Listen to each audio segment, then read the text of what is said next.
ನೀನು ಡ್ಯಾನ್ಸ್ ಮಾಡಬೇಕಾದ್ರೆ ಸೊ ಅಲ್ಲಿ ಸುದೀಪ್ ಸರ್ ಅವ್ರ ಅಪ್ಪ, ಅದ್ರ ಜೊತೆಗೆ ಸುದೀಪ್ ಸರ್ ಅವ್ರ ಮಗಳು ಸಾನ್ವಿ ಅವರೆಲ್ಲನೂ ಸಹ ಫುಲ್ಲು ಕಣ್ಣಲ್ಲಿ ನೀರು ತರ್ತಾ ಇತ್ತು. ಅದೆಲ್ಲ ನೀನು ನೋಡ್ದ? ಎಪಿಸೋಡ್ಸ್ ಎಲ್ಲ ಬಂದು ನೋಡ್ದ ಅಥವಾ ಅಲ್ಲೇ ಇದು ನೋಡ್ದ?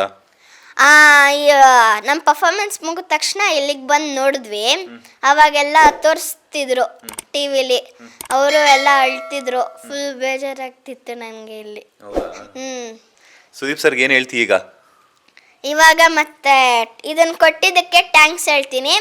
ಮತ್ತು ನನ್ನ ಪರ್ಫಾರ್ಮೆನ್ಸ್ ನೋಡಿದ್ದಕ್ಕೆ ಥ್ಯಾಂಕ್ ಯು. ಮತ್ತು ಚೆನ್ನಾಗಿ ಮಾಡಿದ್ದೀನಿ ಅಂತ ಅಂದ್ಕೊಂಡಿದ್ದೀನಿ ನಾನು ಅವ್ರ ಮುಂದೆ. ಅಷ್ಟೇ. ಈಗ ಸುದೀಪ್ ಸರು ನಿಂಗೆ 2 ಗಿಫ್ಟ್ ಕೊಟ್ಟಿದ್ದಾರೆ. ಒಂದು ಬ್ರೇಸ್ಲೆಟು, ಒಂದು ಮುತ್ತು. ನೀನು ನನಗೆ ಒಂದು ಬ್ರೇಸ್ಲೆಟ್ ಕೊಡ್ತೀಯ ಅಥವಾ ಮುತ್ತು ಕೊಡ್ತೀಯ? ಮುತ್ತು ಕೊಡ್ತೀರಿ. ಮುತ್ತು ಕೊಡ್ತೀಯಾ? ಕೊಡು ಮತ್ತೆ. Thank you. ವೆಲ್ಕಮ್. ಒಳ್ಳೆಯದಾಗಲಿ. All the best. ಇದೇ ಥರ ಇನ್ನೊಂದಷ್ಟು ಜನರ ಮುಂದೆ, ಹಾಗೆಯೇ ದೊಡ್ಡವನಾದ್ಮೇಲೆ ಆ್ಯಕ್ಟಿಂಗು ಏನಾಗಬೇಕು ಅಂತಿದ್ಯಾ? ಯಾವ್ದು ದೊಡ್ಡವನಾದ್ಮೇಲೆ? ನಾನು ಆ್ಯಕ್ಟರು ಅಥವಾ DC ಆಗ್ಬೇಕು ಅಂದ್ಕೊಂಡಿದ್ದೀನಿ. ಓಕೆ. ಅಲ್ಲ, DC ಆಗಬೇಕು ಅಂತಂದರೆ ಆ್ಯಕ್ಟಿಂಗ್ ಮಾಡೋಕ್ಕಾಗಲ್ಲ. ಆ್ಯಕ್ಟರ್ ಆದಮೇಲೆ ನೀನು ಸಿನಿಮಾದಲ್ಲಿ DC ಆಗ್ಬೋದು. ಬಟ್ ಹೆಂಗೆ ಮ್ಯಾನೇಜ್ ಮಾಡ್ತೀಯ ದೊಡ್ಡವನಾದ್ಮೇಲೆ? ಮ್ಯಾನೇಜ್ ಮಾಡ್ತೀನಿ. ನಾನು ಒಂದು ಡ್ಯಾನ್ಸ್ ಕ್ಲಾಸ್ ಓಪನ್ ಮಾಡಬೇಕಂತ ಆಸೆ ಇದೆ.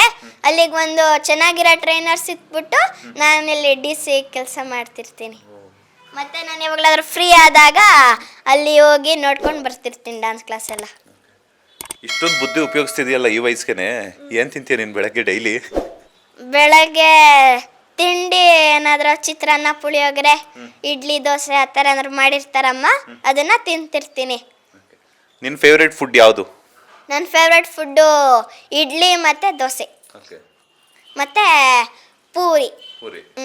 ಲೇಟೆಸ್ಟ್ ಹಾಗೂ ಇಂಟ್ರೆಸ್ಟಿಂಗ್ ಸುದ್ದಿಗಳಿಗಾಗಿ ಬಾಸ್ ಟಿವಿ ಕನ್ನಡ ಚಾನೆಲ್ನ ಸಬ್ಸ್ಕ್ರೈಬ್ ಮಾಡಿ. ಹಾಗೆಯೇ ಬೆಲ್ ಐಕಾನ್ ಪ್ರೆಸ್ ಮಾಡಿ. ಇದರ ಜೊತೆಗೆ ಫೇಸ್ಬುಕ್, ಇನ್ಸ್ಟಾಗ್ರಾಮ್, ಎಕ್ಸ್ನಲ್ಲೂ ಮಿಸ್ ಮಾಡದೆ ಫಾಲೋ ಮಾಡಿ.